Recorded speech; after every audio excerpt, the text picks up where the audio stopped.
Hello नमस्कार दोस्तों, मैं आज लेकर आया हूँ आपके लिए हरियाणा एसएससी को कंप्लीट करेंगे विद डिस्ट्रिक्ट वाइज। सबसे पहले हम स्टार्ट कर रहे हैं फरीदाबाद से दोस्तों। तो आइए देरी ना करते हुए स्टार्ट करते हैं अपने लेक्चर को। और आगे आने वाले एग्ज़ाम जो आपके एसएससी के पटवारी के एग्ज़ाम हो गए, ग्राम सचिव एटसेट्रा एग्ज़ाम के अंदर आपको बहुत मदद मिलेगी। एक क्विक रिवीजन है ये लॉकडाउन के दौरान, तो हम इसको स्टार्ट करते हैं दोस्तों। तो सबसे पहले दोस्तों फरीदाबाद डिस्ट्रिक्ट जो है वो है 15 अगस्त 1997 को बना था दोस्तों।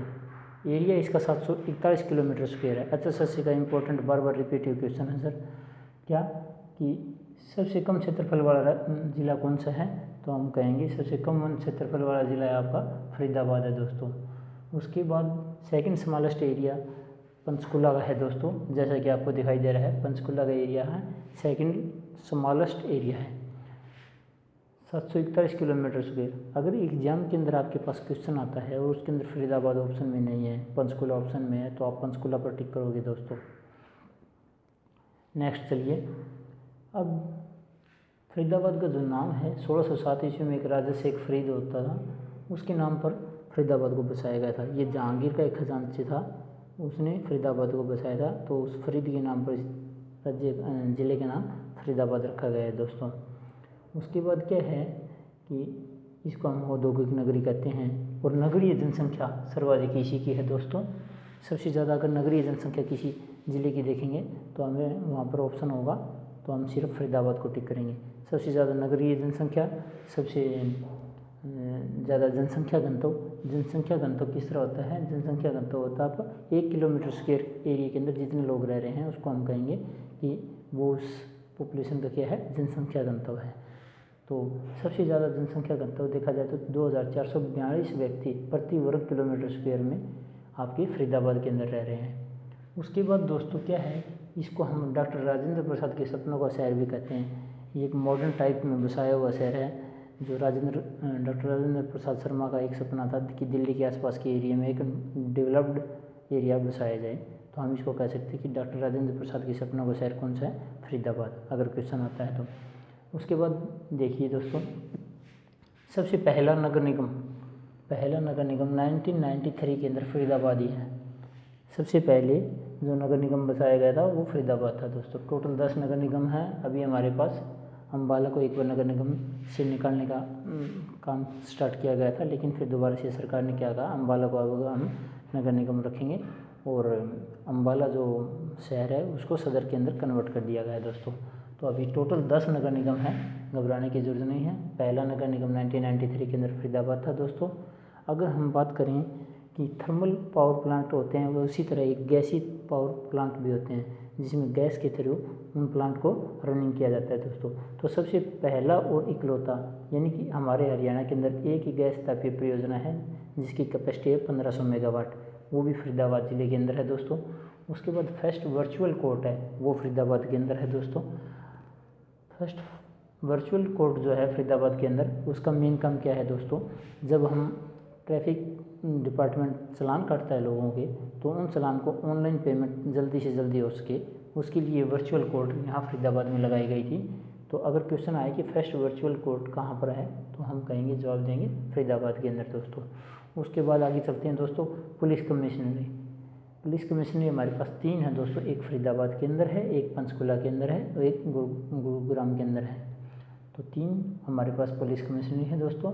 और डिवीज़न कितने हैं दोस्तों? अब पहले 4 डिवीज़न होते थे दोस्तों, और अब 2 डिवीज़न और नए बन गए, एक फरीदाबाद और एक करनाल। तो टोटल 6 डिवीज़न है अब हमारे पास, 6 डिवीज़न हो गए हैं, 2 नए बने हैं। कौन कौन से? करनाल और फरीदाबाद दोस्तों। अब बात करते हैं पर्यावरण न्यायालय भी 2 ही हैं हमारे पास दोस्तों। एक आपका फरीदाबाद में है और दूसरा आपका हिसार में है। पर्यावरण न्यायालय का काम क्या है दोस्तों? पेड़ पौधे और का संरक्षण और संवर्धन करने का काम के लिए जो आदेश देते हैं उसके लिए अलग से कोर्ट बनती है, वो 2 ही है, एक फरीदाबाद में और एक हिसार के अंदर दोस्तों। चलिए बात करते हैं फरीदाबाद की डिवीज़न के बारे में। फरीदाबाद में 2 डिवीज़न है दोस्तों। फरीदाबाद डिवीज़न के अंदर कौन कौन से ज़िले आते हैं? वो हमारे पास 3 आते हैं, एक मेवात, एक पलवल और एक खुद फरीदाबाद दोस्तों। 3 जो ज़िले हैं ये फरीदाबाद डिवीज़न के अंडर आते हैं। और फरीदाबाद और करनाल को 2 नए डिवीज़न अभी खट्टर सरकार जब से आई है इन्होंने बनाया था इसको दोस्तों। अब बात करते हैं नेशनल हाईवे कौन सा गुजरता है। पहले यहाँ नेशनल हाईवे 1 और 2 जो है वो गुजरता था, अब उसका नाम 1 और 2 को मिक्स करके एक नया नाम दे दिया गया है, उसका नाम दे दिया गया है NH44 दोस्तों। तो नेशनल हाईवे 44 गुजरता है सिर्फ हमारे फरीदाबाद से, इसका न्यू नेम है NH44 दोस्तों। बात करते हैं यूनिवर्सिटीज़ की, यहाँ पर कितने यूनिवर्सिटीज़ हैं। तो दोस्तों देखिए हमारे पास 4 यूनिवर्सिटीज़ हैं यहाँ पर, एक YMCA यूनिवर्सिटी है, एक मानव रत्ना यूनिवर्सिटी है, एक डॉक्टर अंबेडकर स्किल यूनिवर्सिटी है दोस्तों, और एक है लिंगाया यूनिवर्सिटी। तो इन 4 यूनिवर्सिटी के ऊपर किस तरह क्वेश्चन आएगा। सबसे पहले आएगा YMCA यूनिवर्सिटी का फुल फॉर्म बताओ, तो हम कहेंगे यंग मैन क्रिश्चियन एसोसिएशन। ये जो क्रिश्चियन लोग थे, ईसाई लोग, उनकी एसोसिएशन से स्टार्ट की हुई है। जिस तरह आपने देखा होगा DAV पब्लिक स्कूल है, DAV एक पहले हिंदू और एंग्लो का कॉम्बिनेशन था और उनसे बनाई गई संस्था को बोलते थे DAV स्कूल। उसी तरह YMCA जो है ये यंग मैन क्रिश्चियन एसोसिएशन है, इसका फुल फॉर्म। और अभी हाल ही में सरकार ने इसका नाम चेंज किया है और उसका नाम रख दिया JC बोस यूनिवर्सिटी। तो क्वेश्चन अगर अच्छे से पूछती है कि JC बोस यूनिवर्सिटी किसका नाम चेंज किया हुआ है, तो हमारा जवाब होगा YMCA यूनिवर्सिटी का। JC बोस एक आपके साइंटिस्ट थे, जगदीश चंद्र बोस यूनिवर्सिटी। सेकंड मानव रत्ना इंटरनेशनल यूनिवर्सिटी, ये एक प्राइवेट यूनिवर्सिटी है दोस्तों। और डॉक्टर अंबेडकर स्किल यूनिवर्सिटी, ये अभी जब से मोदी गवर्नमेंट आई है इन्होंने एक स्किल डेवलपमेंट प्रोग्राम यूज़ किया है ताकि जो रोज़गार देने के लिए युवाओं को एक स्किल सर्टिफिकेट मिल जाए, तो उसके लिए उन्होंने एक यूनिवर्सिटी खोली, डॉक्टर अंबेडकर स्किल यूनिवर्सिटी। ये भी आपके फरीदाबाद के अंदर है दोस्तों। उसके बाद एक लिंगाया यूनिवर्सिटी, ये भी एक प्राइवेट यूनिवर्सिटी है जो फरीदाबाद के अंदर है। इंपॉर्टेंट यही 4 है, अगर क्वेश्चन आएगा तो आपका इनसे बाहर नहीं आएगा दोस्तों। उसके बाद एक यहाँ पर है national institute for animal welfare, जिसको हम NIAW बोलते हैं दोस्तों। इसकी स्थापना 16 जनवरी 1999 को हुई थी बल्लभगढ़ के अंदर। बल्लभगढ़ फरीदाबाद के अंदर आता है दोस्तों। और बल्लभगढ़ का अब नाम चेंज करके इस गवर्नमेंट ने क्या कर दिया है, बलरामगढ़ कर दिया है। हालांकि सभी को पता है, अगर किसी स्टूडेंट्स को नहीं पता है तो मैं बता देता हूँ, बल्लभगढ़ का नाम चेंज करके बलरामगढ़ कर दिया गया है दोस्तों। उसके बाद बात करते हैं यहाँ से एक स्टेडियम है जिसको हम कहते हैं खेल परिसर स्टेडियम। ये भी फरीदाबाद के अंदर है, हरियाणा राज्य का है ये खेल परिसर स्टेडियम। और उसके बाद दोस्तों क्या है कि फरीदाबाद और करनाल के अंदर विस्थापितों के लिए शहर बसाए गए थे। करनाल का नीलोखेड़ी और एक फरीदाबाद शहर, यहाँ पर विस्थापितों को बसाया गया था। ये कौन से विस्थापित थे, 1947 में जब हिंदुस्तान और पाकिस्तान अलग अलग हुआ तो जो यहाँ आना चाह रहे थे उनको यहाँ रखने के लिए जो शहर बसाए गए थे, उनमें फरीदाबाद में और करनाल के नीलोखेड़ी में 2 जगह इनको विस्थापितों को बसाया गया था। कई बार क्वेश्चन आता है। नेक्स्ट है तिलपत। अब बात करते हैं तिलपत, जो फरीदाबाद के अंदर एक गांव पड़ता है दोस्तों, उसका पुराना नाम था तिलपरस्त, महाभारत से लिया हुआ नाम है ये। उसी तरह 5 नाम हैं ये दोस्तों। दिल्ली का पुराना नाम इंद्रप्रस्थ है, यूपी के अंदर बागपत है, उसका पुराना नाम बागप्रस्थ है। पानीपत का पुराना नाम पानप्रस्थ है और सोनप्रस्थ सोनीपत का पुराना नाम है। ये 5 गांव पांडवों ने महाभारत में कौरवों से युद्ध से बचने के लिए उन्होंने कहा हमें 5 गांव दे दीजिए। ये 5 गांवों के पुराने नाम हैं जो महाभारत में दिए हुए थे। अभी इनके नए नाम क्या है, तिलपत तिलप्रस्थ से हो गया है, इंद्रप्रस्थ दिल्ली का नाम है, और पानीपत हो गया जो पहले पानप्रस्थ था, सोनप्रस्थ अब सोनीपत हो गया दोस्तों। इसी तरह यूपी का बागप्रस्थ बागपत हो गया। ये 4 हरियाणा के अंदर थे और एक आपका यूपी के अंदर था दोस्तों। आगे चलते हैं कि यहाँ पर एक राजा नाहर सिंह हुए थे। इन्होंने 1857 की क्रांति के अंदर बहुत इम्पोर्टेंट रोल निभाया था, अंग्रेजों के विरुद्ध लड़ाई लड़ी थी इन्होंने। तो राजा नाहर सिंह 1857 की क्रांति के नेता हैं। और बल्लभगढ़ मेट्रो स्टेशन का जो नाम है वो अब राजा नाहर सिंह के नाम पर रख दिया गया है। अगर क्वेश्चन आए राजा नाहर सिंह मेट्रो स्टेशन कहाँ पर है, तो आपका ऑप्शन होगा बल्लभगढ़, बलरामगढ़ या फरीदाबाद। जो भी ऑप्शन में मिले आप दोस्तों आपको उसके ऊपर क्लिक करना है। नेक्स्ट चलते हैं दोस्तों, अभी बात करते हैं हम सूरदास। सूरदास जो थे वो उनका जन्म सी गांव में हुआ था 1478 के अंदर। ठीक है दोस्तों, अकबर के समकालीन थे। कई बार क्वेश्चन पूछता है जैसे अकबर के समकालीन इनमें से कौन से संत हुए हैं, तो आपका ऑप्शन होगा सूरदास। सी गांव में इनका जन्म हुआ 1478 के अंदर, और ये अकबर के समकालीन थे। कई बार क्वेश्चन पूछती है HSSC इनके गुरु कौन है। इनके 2 गुरु हुए हैं दोस्तों, एक वल्लभाचार्य और एक हरिदास। जो भी आपके ऑप्शन के अंदर मिले आप उस पर टिक कर देना, वल्लभाचार्य और हरिदास दोस्तों।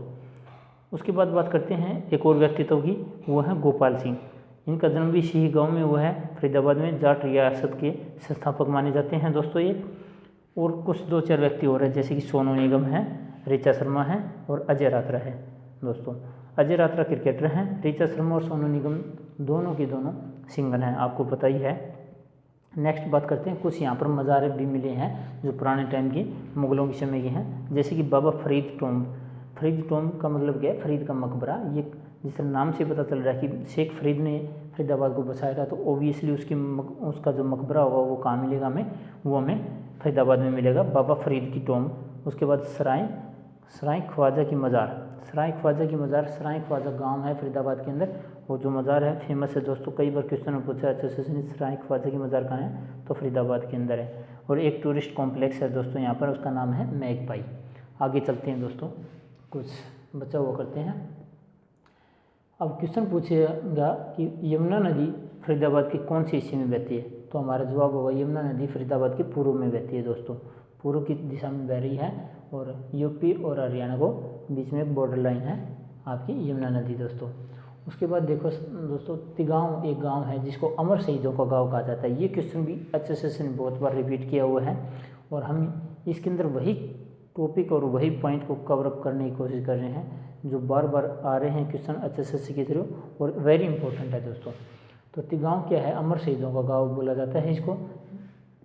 नेक्स्ट अगर इंडस्ट्री की बात करें तो फरीदाबाद को दोस्तों औद्योगिक नगरी बोला गया है। क्यों बोला गया है, क्योंकि सबसे ज़्यादा उद्योग यहीं लगे हुए हैं, चाहे वो AC हो या आपका ऑटोमोबाइल हब भी बोला जाता है इसको। यहाँ पर एस्कॉर्ट, बाटा, गुडियर, राजदूत, इनके जितनी भी कंपनीज हैं वो सारी की सारी हमारी फरीदाबाद के अंदर है।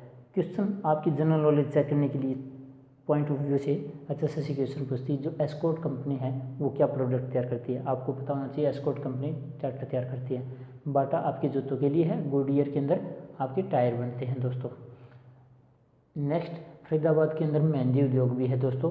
काफ़ी पुराने टाइम से फरीदाबाद में पुराने टाइम के अंदर क्या होता था, यहाँ पर मेहंदी बहुत ज़्यादा मात्रा में होती थी, और रीना मेहंदी के लिए प्रसिद्ध है दोस्तों ये। उसके बाद एक रजनीगंधा और ग्लेडियस के फूल सर्वाधिक मात्रा के अंदर फरीदाबाद के अंदर ही होते हैं। क्या चीज़, रजनीगंधा और ग्लेडियस फूल। ये क्वेश्चन आपका बार बार आया हुआ है कि ग्लेडियस के फूलों की खेती कहाँ होती है, तो अगर क्वेश्चन आता है तो आपका आंसर होगा ग्लेडियस के फूलों की खेती सबसे ज़्यादा होती है हमारे फरीदाबाद के अंदर। फिर बात करते हैं most important question, repeated most time and multiple times दोस्तों, क्या, सूरज कुंड मेला। अब सूरज कुंड मेला जब जैसे नाम आता है, एक क्वेश्चन तो आपका आते आता है कि सूरज कुंड मेला कैसे भी पूछ सकता है। सूरज कुंड मेले का जो निर्माण है वो किसने करवाया था दोस्तों, सूरजपाल ने करवाया था। कई बार सूरजपाल नाम नहीं हो दे के आपको नाम देगा वो अनंगपाल द्वितीय।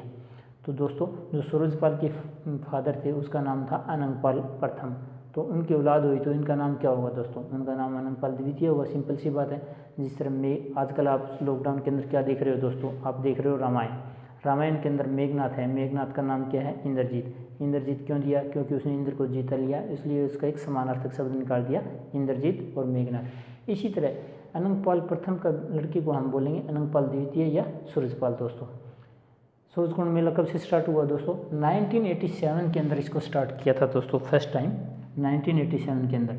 उसके बाद 2013 में इसको इंटरनेशनल लेवल के ऊपर चमकाया गया, यानी कि पहले तो ये हमारे देश के अंदर ही होता था, फिर इसको इंटरनेशनल लेवल पर ले गए हम 2013 के अंदर से इसको इंटरनेशनल लेवल पर लिया जाता है। और जो अभी ताज़ा 34वां मेला लगा था वो 1 फरवरी से 16 फरवरी 2020 के अंदर लगा था दोस्तों। अब क्या होता है कि इस मेले के अंदर हम दो एक थीम स्टेट बनाते हैं और एक थीम कंट्री बनाते हैं। थीम स्टेट और थीम कंट्री का मेन मकसद क्या होता है, ये इसको रिप्रेजेंटेटिव की तरह रिप्रेजेंट करते हैं कि थीम स्टेट हमने हिमाचल प्रदेश को लेके चले हैं, हम वहाँ की संस्कृति को दिखाएंगे लोगों को। और थीम कंट्री में उज्बेकिस्तान, यहाँ पर उज्बेकिस्तान के जो उद्योग जो MSME के वर्कर हैं वो अपनी कला को शो करते हैं, हस्त उद्योग को शो करते हैं। तो अब की बार हमने उज्बेकिस्तान को थीम कंट्री के लिए बुलाया था दोस्तों, और थीम स्टेट था हिमाचल प्रदेश। ये 34वां मेला था दोस्तों, 1 फरवरी से 16 फरवरी 2020 को लगा है। कोई भी क्वेश्चन आ सकता है यहाँ से, वेरी इंपॉर्टेंट है। उसके बाद राजा नाहर सिंह क्रिकेट स्टेडियम पूछे तो आपका जवाब होगा फरीदाबाद दोस्तों। और यहाँ पर एक मेला और लगता है, कनवा का मेला और बड़खल झील फरीदाबाद के अंदर है दोस्तों। आपको एक पॉइंट नोट रखना है दोस्तों, अगर नाहर सिंह से रिलेटेड कोई भी क्वेश्चन पूछे तो आपका जवाब फरीदाबाद होगा, सिवाय एक क्वेश्चन को छोड़ के, और वो है आपका कि वन्य जीव अभियान, राजा नाहर सिंह वन्य जीव अभियान कहाँ है, राजा नाहर सिंह वन्य जीव अभ्यारण्य। अगर ये आपको पूछे क्वेश्चन में तो आपका आंसर होगा दोस्तों रेवाड़ी। बाकी सभी राजा नाहर सिंह से रिलेटेड क्वेश्चन के आंसर होंगे आपके फरीदाबाद दोस्तों। तो ये था हमारा फरीदाबाद का टॉपिक दोस्तों।